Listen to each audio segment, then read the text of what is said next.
Hi, welcome to this new episode of the BHH series. My name is Marja and I'm the Chief Communication Officer of Barcelona Healt Hub. The BHH series are monthly online events that we have been organizing from Barcelona Healt Hub since March last year. They are about topics related to digital health, and we organize these webinars for and with our members and other experts from around the world.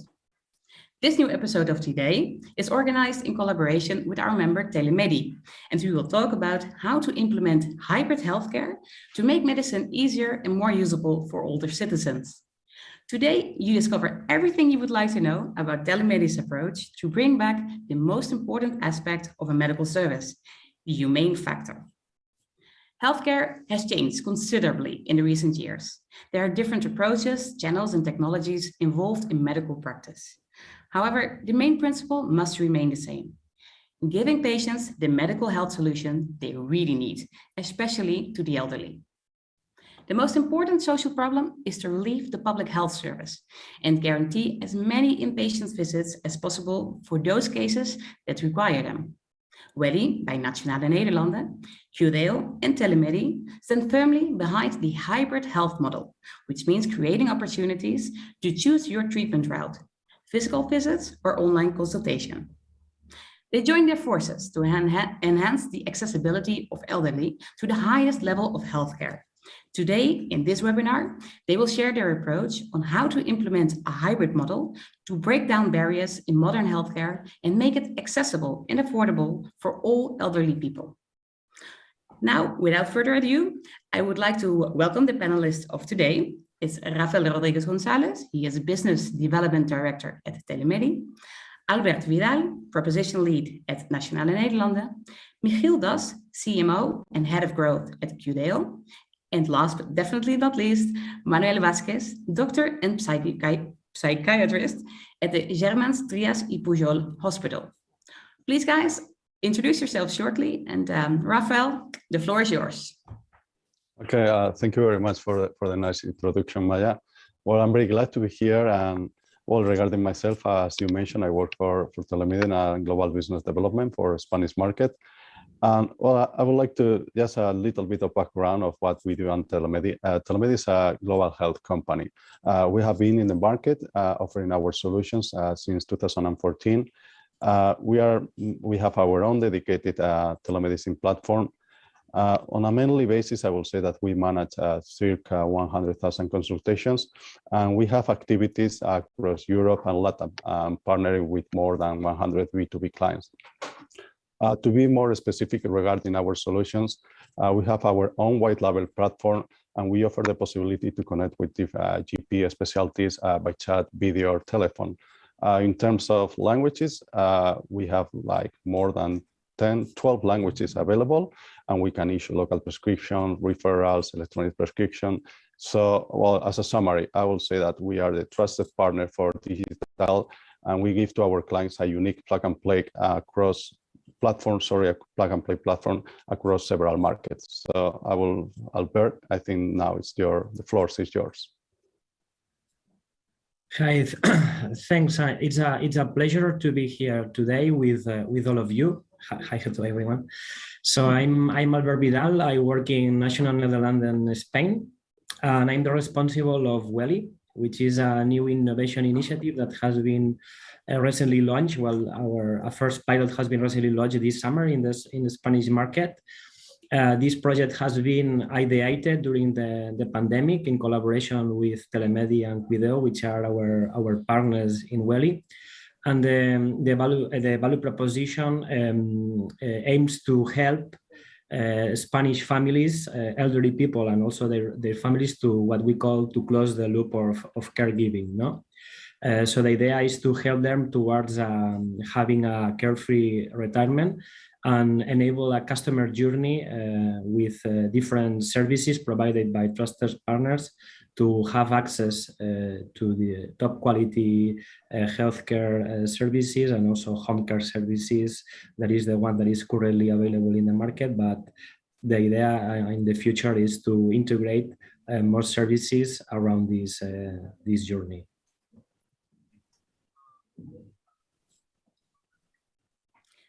Okay, next one. Michiel, could you please introduce yourself?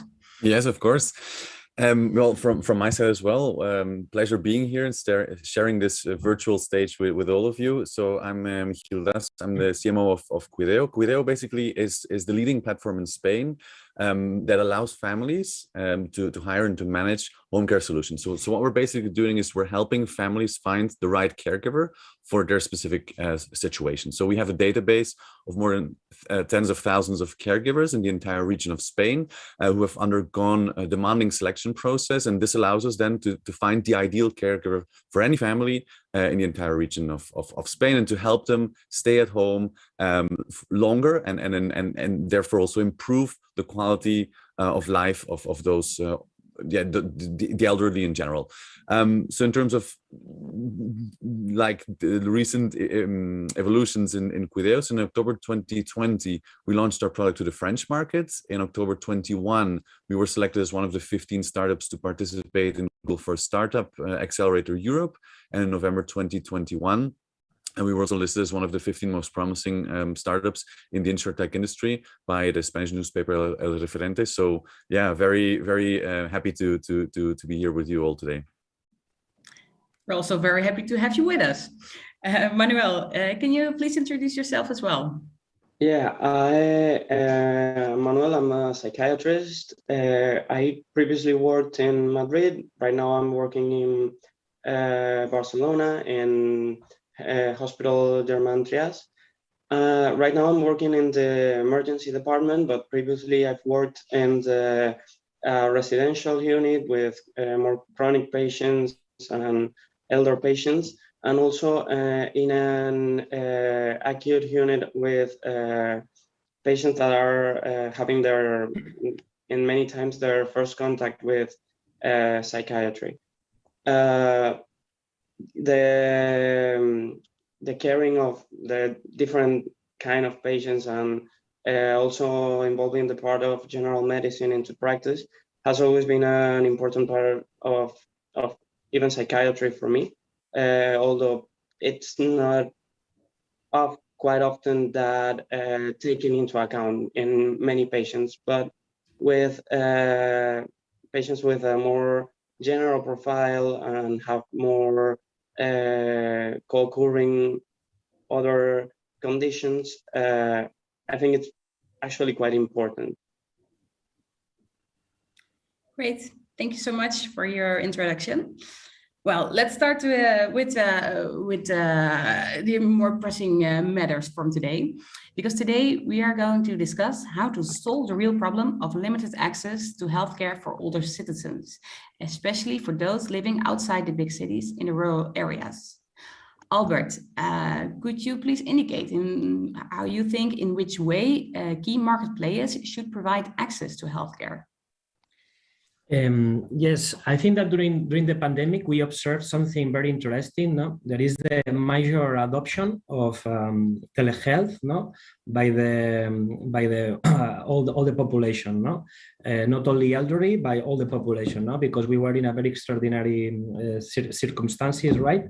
So we had this big adoption of this technology. This is the typical curve that we see of the technology adoption, no, with like the hype of this technology. And now we're going back to normality, no, and we see a different scenario, no. We all know what is the benefits of telehealth for all, no.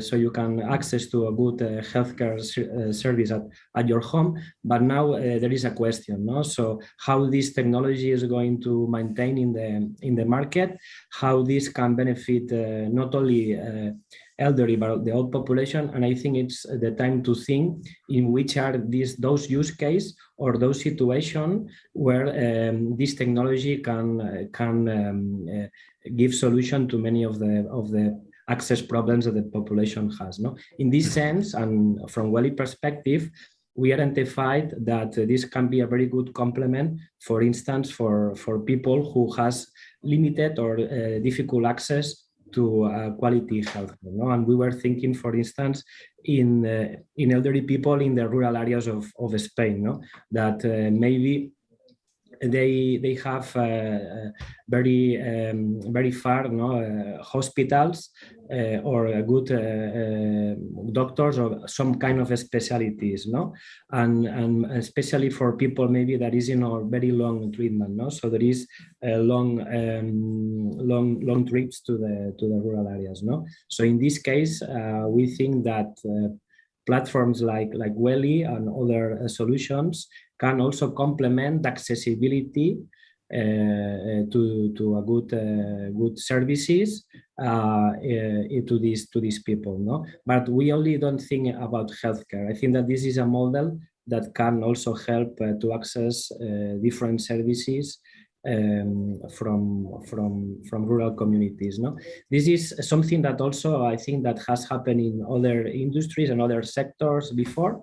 And it's all about improving the access to service and technology. I think that can play a major role there.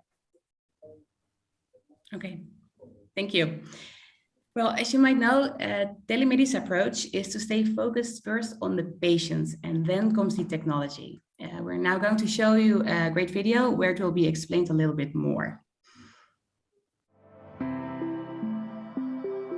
Telemedicine has grown considerably in recent years. There are different approaches, channels, and technologies involved in this new way of consultation. However, the main principle must remain the same, giving patients the medical health solution they need. Most companies in the digital healthcare environment are using a technology-focused approach, where the main and most important aspect of their solution is the technology. In fact, the most important aspect of a medical service is the patient, their needs, and the solution we can bring to their medical conditions, pathologies, mental health, and well-being. The patient-focused approach in telemedicine and e-health aims to bring back the most important aspect of a medical service, the humane factor. This novel trend is being triggered by the same technological evolution that has brought telemedicine and e-health to our daily lives. However, its importance increases exponentially.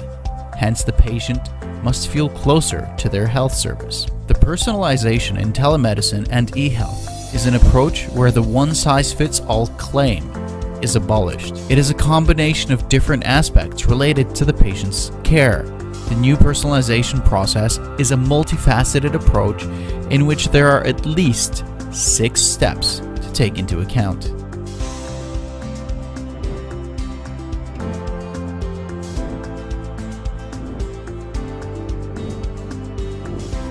Telemedicine is a challenge even when all resources are available.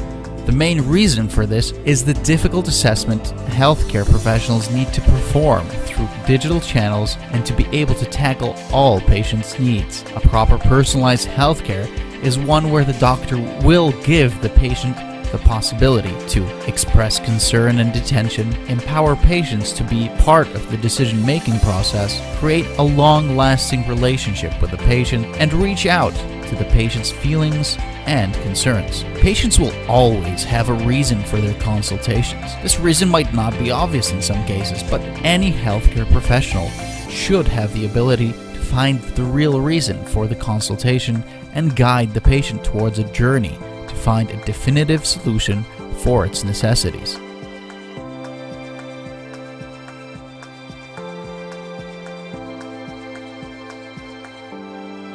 The new patient journey is a process focused on 4 steps: patient health, condition, disease, doctor's guidance and coaching, concerted decision-making, and final recommendations. Let's enhance the patient's journey throughout telemedicine and e-health by boosting together the new patient-focused approach in the digital healthcare revolution. Okay. Well, the hybrid health model, which means creating opportunities to choose your own treatment route, like physical visits or online consultation, seems to be more popular and obvious right now. Rafael, you from Telemedi, from your point of view, where would you think the greatest obstacles lie? Well, I think there are a few points we need to tackle in order to make accessible and to promote these hybrid health solutions. Essentially, I will say that we need to tackle from the very beginning about quality. We need to make sure that we provide top service quality for our patients. As the video mentioned a few seconds, I will say, patient-centric focus. It's very important that we keep patients in the centric of whatever we are doing in our business. For example, for telemedicine, at Telemedi, we really consider that we need to deliver solutions, patient-centric approach. That's the key. Right now, we are talking about elderly, but the reality is like I'm 42 years old, so in a few years, I'm going to be one of the elderly using telemedicine and hybrid health solutions. So for me, it's going to be very easy to have. I'm already used to those solutions, but in the future, I will continue being used. But today, currently, we are facing or we are approaching people that they really need to have seamless solutions and really easy solutions to be applicable for them. For example, there might be people over 70, 75. I always use my father example. He managed very well the tablet. It's incredible, believe me. It's something to be very, it's his recognition for him. But there are people that they are not very useful or they don't feel comfortable using this telemedicine digital health solution. In that sense, I will say like the approach. It's very important that we keep our approach very clear, that we deliver very easy to learn, easy to use solutions. Another important point, it's about quality, what I mentioned. And for example, we have identified different parts when booking a teleconsultation. I will say the customer journey in terms of pain journey. Okay, so we can identify issues before doing a medical appointment using telemedicine, during the medical appointment, and after the medical appointment. So in that sense, it's also very important that we are able to understand the difficulties patients are facing every day when using telemedicine. That's why we need, we think we need to promote the best solutions, combining, as is the topic of this webinar, remote access to telemedicine solutions in our case, but also access to stationary visits, home care services.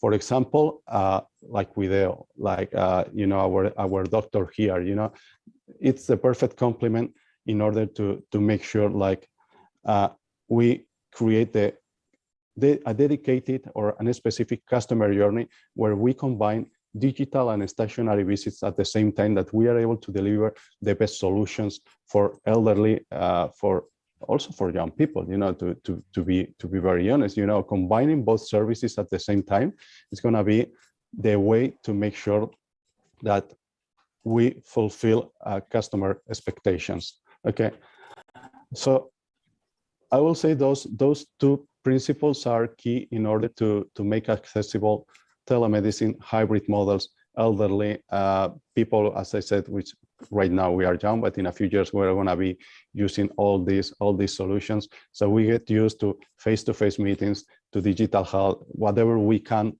solve using remote solutions. We need to be very sure that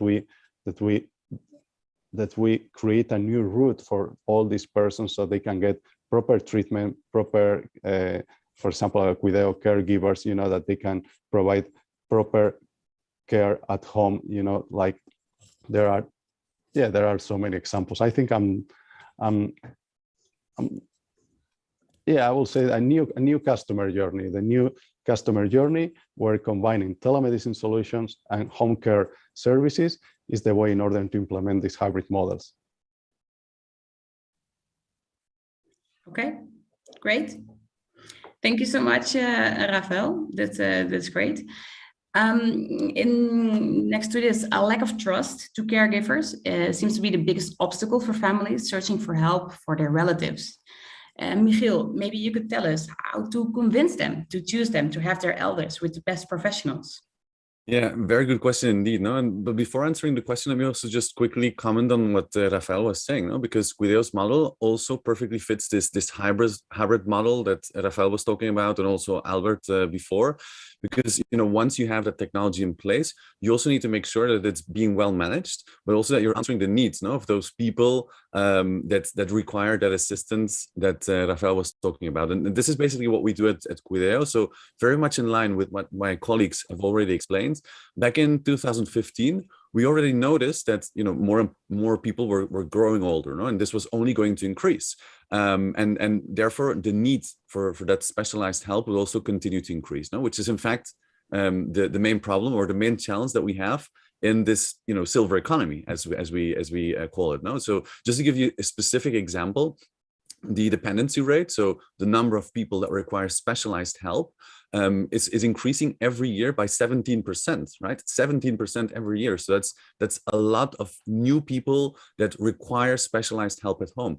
And just to give you another example, by 2050, according to European studies, more than 65% of Spain's population, for instance, will be more than 65 years old. So there's a huge need for those specialized help services at home. And most of the times, basically, families, households have two options, right? So they can either send their loved ones to a nursing home, which has obviously advantages, but also poses some challenges because it's costly. Was also a bit of reputational damage, perhaps, with the COVID-19 pandemic.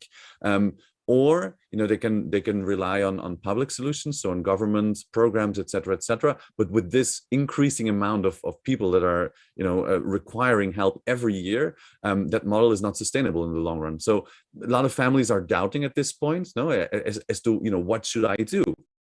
What's the ideal solution here? So some of them are going towards the gray markets, which is finding a caregiver themselves, but without any contract. So just trying to make sure that someone comes to their house to help them. And this poses then a double problem. So on one side, you have the caregiver who is not protected because there's no official contract. He or she is not officially working. But for the family, the problem is even worse because the family, what do we do in case of theft or accidents, or in case of any problems, right? So the family is completely helpless with all the possible consequences. So basically, taking this into account, what we're doing at Cuideo is we're helping people. No, we're helping people by taking all these challenges of finding the ideal caregiver, by taking them away, right? Because what we're doing is we're focusing on helping people find the ideal caregiver, but also making sure that everything is done officially, right? So that there's an official contract, so people don't need to go to the gray market, and also they don't need to take people out of their houses if those people don't require wanting to leave their houses. Obviously, in certain situations, it obviously makes a lot of sense going to nursing houses, but sometimes people just want to stay at home where they are at ease. So what we're doing is we're basically helping people, right? And we're basically fixing the main problem in our industry, which is making sure that you find the ideal qualified caregiver. And what we're doing is once people call us, we basically offer them two solutions. So one solution is we take care of everything. So it's a caregiver service by the hour. So we take care of everything. We have caregivers that are part of our team. So the family doesn't need to worry about anything. But there's another possibility as well. If a family needs long-term care, right? So if there's a specific need during a very long time, what we're doing there is we're basically helping the family hire the best caregiver without them having to search in the gray market, without any of the possible consequences that we offered, that I mentioned before. So in both situations, we're offering this risk-free solution to the families, allowing them to rapidly have a professional caregiver at their houses, right? So in order to also make sure that we're offering this to the entire region of Spain, to any area in Spain. Since 2015, we've been investing heavily on an in-house technology platform. It's called Affinity. And what we're basically doing is we're automating every part of the customer journey, but also we're automating the selection process of caregivers. So we are able to absorb all of these caregivers that come that inscribe themselves in our platform. What we're then doing is we're using a lot of different algorithms to basically find the ideal caregiver. And with this platform into place, basically what we're able to do is in less than 2 days, we can basically find the ideal caregiver in any region of Spain, following very strict procedures, right? So only 19% of all of the people that come to our platform are in the end admitted in our platform, right? So that's also helping a bit, again, taking this risk-free solution and offering it to the families. And just finishing off with the importance of this hybrid model. So Our customer journey is very agile in the sense that it's digitized, so we're in contact with families, but we can react very rapidly to all their needs and all of their desires. But obviously, once the caregiver is also in place, we're also following up with families again through telephone, emails, but also direct messages to see how everything is going. So that's basically what we are doing from Cuideo to help get more people the opportunity to have a caregiver at home.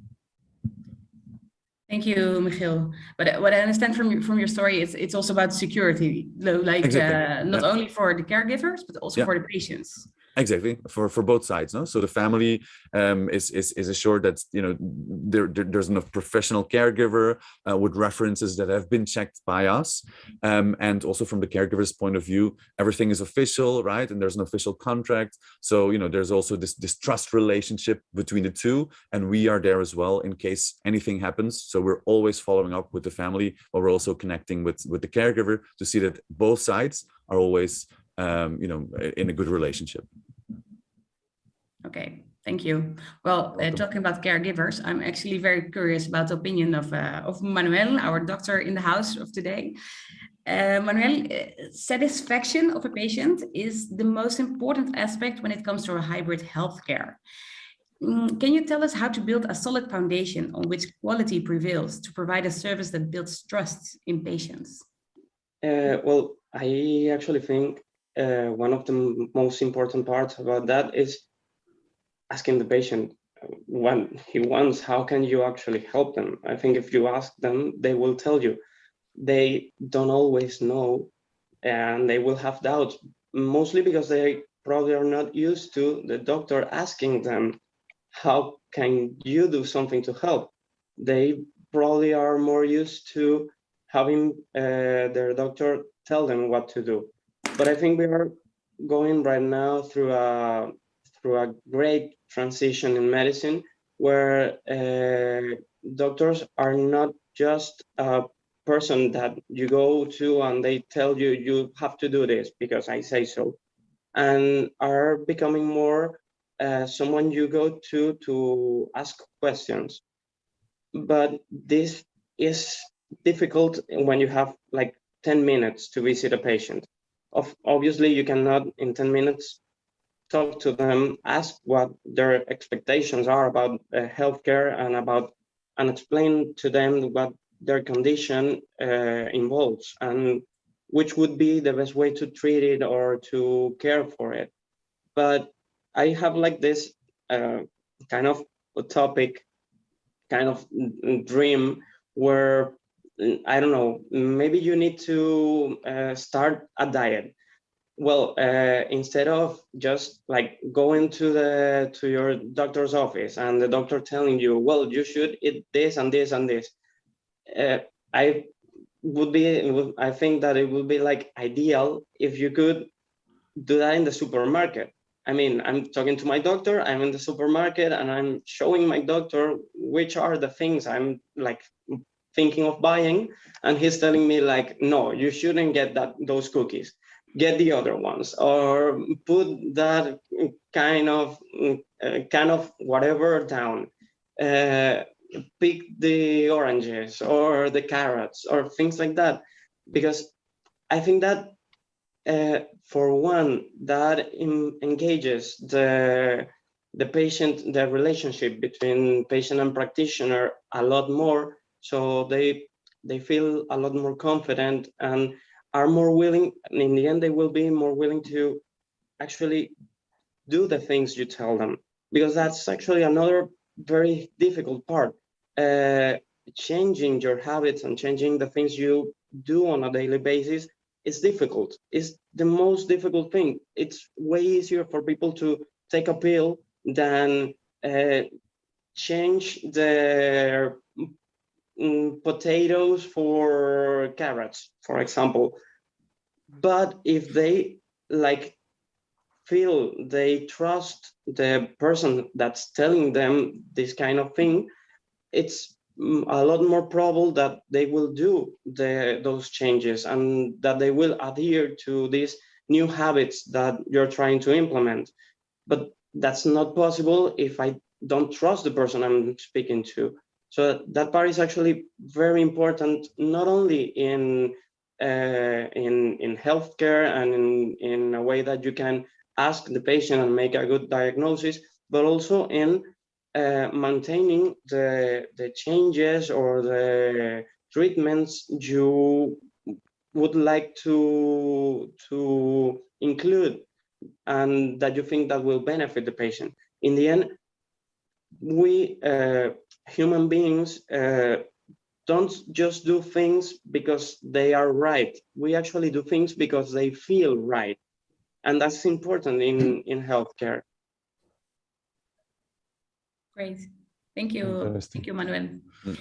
So it's asking the patients what they need and make sure they trust the person who is helping them. That's basically your point of view. Yeah. Great. Well, in that sense, I'm sorry. No, I was going to say that you know, it's you mentioned two very good points, Manuel. You know, about you know, advice. You need to feel you trust the other person. Also, our colleague from Cuideo, he mentioned also about quality, about trust as well. So I think those are really great topics, you know, and this is more about, this is quite related to what we are discussing today here. It's about trust, it's about quality, it's about to deliver proper training to the persons involved on all these processes. I could say like doctors, caregivers. We as a company, we need to keep that in our ADN, DNA, sorry, I was translating, very bad, by the way, DNA, in order to make sure that we have quality, trust, and we always keep the patients in the centric of whatever we do, because at the end of the day, we are talking about health in different ways. Telemedicine is health. Caregivers are taking care of someone at home. You know, the families, they are relying on what we are doing. Our people, they are relying on our solutions, on our doctors, and our caregivers, and our innovation. Whatever we think or whatever we are trying to innovate, we need to make sure that we provide quality, top services, and that we create trust, and that we make the people to feel comfortable using our solutions. I think that's a key element. And Manuel, he explained that very well from medical point of view, in my opinion. Albert, how do you see that from your experience from Nationale Nederlanden? Well, I think that the idea Manuel was saying is very aligned in what we want to do with Weli, is to join forces with relevant players from the ecosystem in order to launch relevant solutions to the people, no? And this is the purpose of Nationale Nederlanden. The purpose is to care, to help people care what they care the most, no? And by Weli and by launching Weli, we want to improve the accessibility to quality services, and also to find use cases where all these solutions can come together, no? So we have here today Cuideo and we have Telemedi, and this is a clear example, no? So we can find many joint areas where we can, thanks to technology, provide more value to the ecosystem, no? And this is the type of things that we think that we can help people. And this is close to what our customers are asking for, to insurers, I think. No, it's just to go a little bit beyond our core business, our insurance, and try to help them to stay at home for longer and to have a better quality of life. No, and this is all about. Cool. Thank you. Thank you. In that sense, what do you guys think that is the key to successfully drive innovation in digital healthcare, to make sure that the system is working effectively and meets the patient's needs? It's basically a question for everybody. Okay. Well, Michiel, if you want to take this one first, please. It's very aligned, in my opinion, with what we discussed just before, right? So what Manuel was saying, what Rafael also explained, and Alberto as well, right? So it's and Manuel actually used a very good example, no, of listening to the patient, no? Because what we also see is growing old. is something that affects the entire family, the entire ecosystem of that specific person growing old, but also his son or daughter, grandchildren, etc., etc. So if you combine this with, for instance, illnesses, I mean, it gets quite complicated. So that's why growing old and deciding whether to go for telemedicine solutions or caregivers at home, it's something that affects the entire family, right? And that's something very important, I think, from all of the companies here present today to have that in mind, because we're always talking to different stakeholders. In our case, for instance, the person that is contacting us most of the times is going to be the daughter or the son of that person that's growing old. But the help that we're offering is for that end user, right? So we always have like this family ecosystem that we need to take into account, and we need to listen to all of them, to see what are the doubts, or what are the fears of the daughter and son, but also what are the needs of that specific person growing old. And that's why what we're doing, for instance, in our case, is we're doing a questionnaire with the person that is contacting us, so with the client, to talk about the habits of that end client, to better understand that end client, as Manuel was saying, and to then see how we can help that end user, that person that is at home, with the best possible solution. And also, and I think with the examples that Rafael explained, and Alberto as well with Weli, what we're doing is basically putting the family in the center of everything that we're doing, understanding what they need and then offering the solutions. And Manuel again had a very good example there with listening to the patient instead of imposing what they should do. Exactly, and I think this is where innovation and collaboration are very, very relevant, to this. Also, we need something that we are seeing in our customers, in the population, is that also the demands on how to understand, how to get old, and the expectations of elderly people for the future are rapidly changing.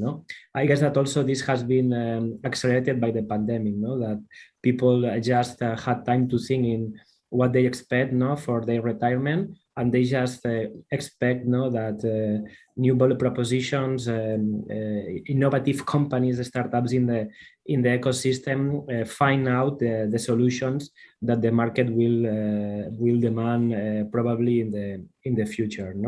And I think that technology and innovation is the type of models that can gather the demands from customer, as Cuideo is doing very good, and also iterating and developing solutions fast, because probably we are at the starting point of a big shift on the way to understand retirement by elderly people, by themselves. So this is about the silver economy transformation that we experience, but also thinking in the families, because also the families, they expect something different for their life, taking in account that there are people who is in what we call the sandwich generation, that they need to take care not only of their elderly or their parents, but also to take care of the children.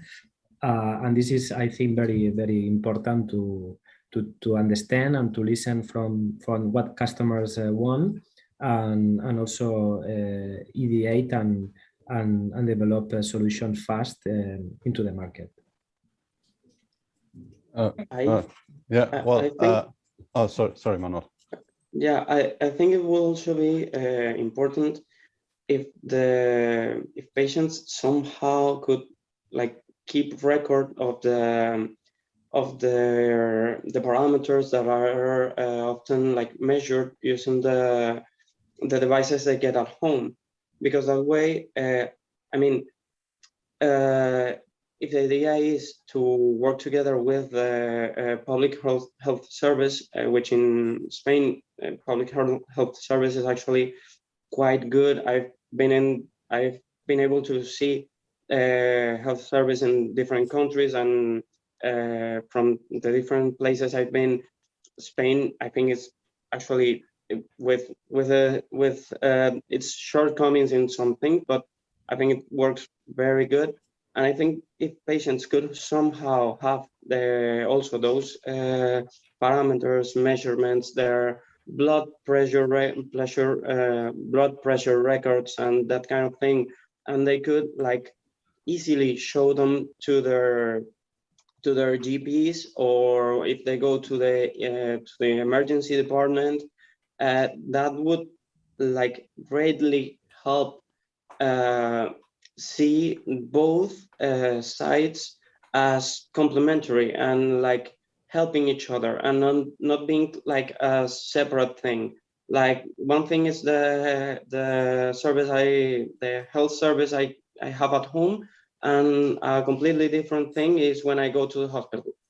It doesn't have to be that way. It can be a team, some kind of teamwork.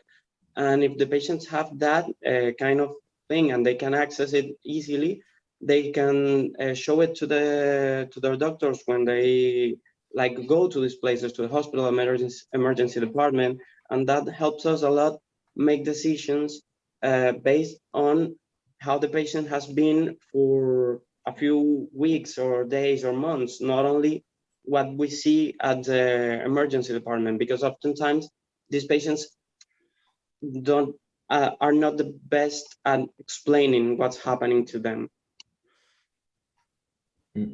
Okay. I will say that, Manuel, you have a great topic, which is about medical devices, monitoring medical devices at home, sharing information between different public system, private system, which is about collaboration. Essentially, in my opinion, collaboration between different type of companies, different backgrounds, different realities is key in order to implement hybrid solution. Also, following what you mentioned, Michael or Arbel, I don't remember very well. Yeah, it's about how to identify how to help people to express themselves during this process. For example, you mentioned about interviews. You have interviews with family, you have interviews with relatives, sister, daughter, whoever. And in our case for Telemedi, for example, we train our doctors to identify the pain. Sometimes I always use this following example. If you try to identify the pain, it's very difficult if you are not in front of that person, in front of a doctor. It's very difficult to express yourself. You have this pain here, or my hand, or my finger, whatever. So we normally try or we help our doctors to how we train them on how to manage conversations, on how to drive the conversation to help the patients to express themselves in a proper way. So we are able to understand in a much better way what's happening, what's the potential illness, and also help us to have make a better diagnosis. So that's a key element. And Albert, you mentioned about quality, different background of companies, innovation. All together is the way to create different solutions. For example, under Weli, we have like different companies here providing solutions for elderly in a specific niche of population, which we really need to take care of their needs, because in the future, as I mentioned before, it's going to be part of our needs. We are becoming old. It's impossible to stop that process. Well, so we need also to make sure that today we are creating the solutions for the future. And whatever we do today, if it is done in a proper, smart way, thinking about the future, how we want to be treated in the future, it's the way we are going to be able to make sure that we are creating a unique and valuable solution for now, and also working in a few years from now on. Okay, thank you so much for that insight, Rafael. I think you did a great recap. And building further on this one, we have a question from the audience. I would like to, maybe Rafael, this one might be interesting for you too.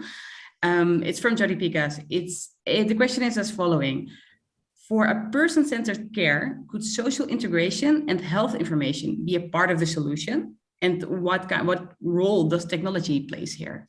How do you see that? That's for me the question. Can you repeat? Oh, yeah. Okay, if you can repeat the question, please. Of course. Also, Manuel, pay attention, because I'm very curious for your opinion as well. For a person-centered care, could social integration and health information be a part of the solution? Well, I didn't get it. Sorry. If you can repeat, say again. If social integration and health information could be part of the solution. information could be part of the solution you mentioned?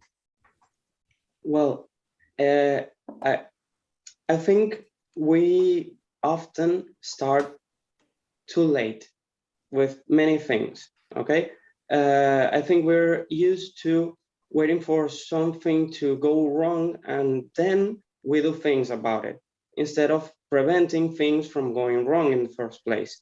This happens with mental health, and this happens also with physical health. I think it's a very Occidental approach to medicine, waiting for things to go wrong and then we repair them.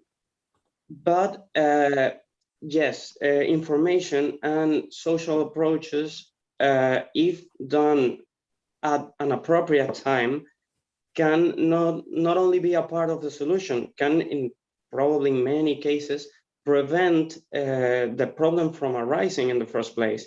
So if people like wait for too long, then once the problem arises, it's harder to approach. But as it happens in mental health, I don't think you have to have a mental illness to go to the psychologist, for example.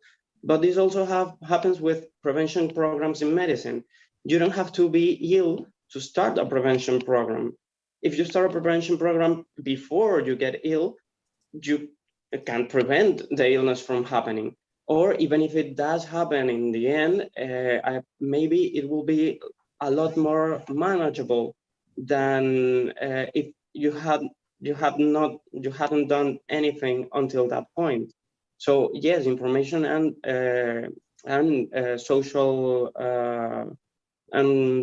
Sorry, I don't remember exactly what was the first part, but they can be and should be part of the solution. And do you see that technology can play a role here in that information, providing information for those kind of situations? I totally think it could. I mean, maybe we have a wonderful tool nowadays that is social networks, but we tend to use them very poorly.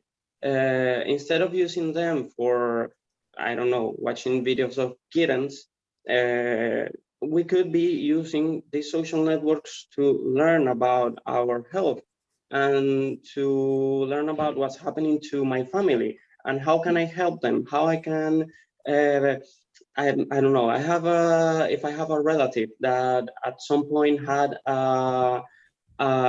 dementia of some kind, I could be using social networks to learn from people who are experts in the matter, what can I do to prevent or to decrease the risk I have from suffering such a disease. But instead of doing this, we like get bombarded all the time with trash information, but also because we don't have someone we can ask about that information. If I could have someone like close or next or someone I trust that I can say, look, I found this video talking about this topic on X medical problem, and I would like you to watch it and tell me what you think about it. I think that would make a huge difference in how people approach health in general. And I think it's something that we should start using instead of letting the algorithms move us. We should be the ones using those algorithms. Nicely said. Nicely said. Well, also we have seen during the pandemic a lot of elderly patients that they need to communicate with their relatives using technology through digital channels. I think also that's a good example. Definitely. And also a complement to this idea, I think, for instance, from our protection point of view, no, I think that also we can help to raise awareness, no, on the importance of healthcare and the good habits, no, and this is maybe connected with Manuel's idea, no. So how to help the healthcare system, also with our tools, no, and our resources to raise this awareness of people of taking care of their health and also having good habits, no. I think also this is important, no, and I think that we all need to collaborate in that sense. Very well. Michiel, do you have something to add as well? Oh, yeah, I totally agree. From our side as well. So what we're doing is from our side, no. So we have caregivers at home, but they also have specific needs because they sometimes also have doubts, no, in terms of what should I be doing from a health point of view. So everything that Manel was talking about, this integration using the technology, to also not only educate families, not only the person in need of help, but also the caregivers from our point of view is also something very important. So again, we're going back to what we discussed before, no? So putting the entire family, and family here is obviously the person that is in need of help, his or her direct relatives, but also the caregiver, which in the end also forms part of that family, to make sure that everybody is educated, no, in terms of these health aspects that we should take into account. Thank you. That was definitely a nice recap of everything we just said. It just came back together. Okay, do you have any, we're actually approaching the end of this webinar. Do you have any last remarks you want to talk about? Maybe Rafael, do you have something to add? Well, just my final remark of this webinar. Actually, I will say it was very interesting. I really feel very, very proud that we have been able to combine different point of views, backgrounds, different company cultures somehow, to provide a unique solution with Albert under their umbrella, where we are also providing new solutions or approaching a reality right now, which, as I said, is going to be it's going to be in the future, in the near future, is going to be quite common. These caregivers, telemedicine solutions, health is the new wellness. We want to live longer, we want to live better, and we want to stay at our home mainly. So we don't want to stay away if we can stay with our family. And I think that combining all these solutions at the same time is the right way to approach this issue. I also would like to highlight one word we mentioned over this webinar quite a lot of time. It's about quality, it's about trust, it's about a human-centric approach. I think that's a key element, and that's something we need to always to keep in mind. Technology sometimes it's like a commodity. Actually, technology is there. We can use technology as we want. So it's in our hands to use the technology in the right way. It's in our hands to use technology in the proper way, I will say. And the proper way, in our opinion, is to keep always patients in the centric of whatever we do. Thank you so much. Very nice. Well, actually, if anybody else wants to add something, this is your moment, because we're really approaching the last minutes of the webinar. But I think for what I see here, Albert? I maybe would like to also comment that I think that as a society, we are going to face a lot of challenges due to this aging society. And I think that we all need to be aware and contribute to find solutions. And I think that innovation and also join forces with different players, I think it's going to be a really success factor for all, from the industry, from the public system, but also as a whole, as a society. So I think that these models will play a major role in finding the right solutions to help people. 100% agree. And what Albert said, we're all aging, so we will all be in the same situation as the people where we're currently designing solutions for. So within 20, 30, 40 years, we will be in that same exact situation. So what we're doing today is basically, what's also going to help us in the future. So in the end, this is something that applies to all of us, individually. So everybody is going to grow old, unfortunately. So it's our job now, to find solutions and to make sure that growing old can also be something healthy. Great. Well, great. That's a nice way to end this webinar, I suppose. I want to thank you all, Rafael, Michiel, Albert, and Manuel, for your time, for your expertise, for your insights. I think it has been very valuable today, and I hope everybody enjoyed it as much as I did. If you missed something, if you want to watch the webinar again, please go to the website of Barcelona Health Hub, where this webinar will be published for many, many more times, so you can watch it again if you want to. And for now, I would like to thank you all for participating in this webinar, and of course, for being with us today. Thank you very much, Maya. Thank you. Okay. A pleasure. Thank you. Thank you all. Bye-bye. Thank you all. Bye.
think about it, gotta dream about it, gotta find a way to do the things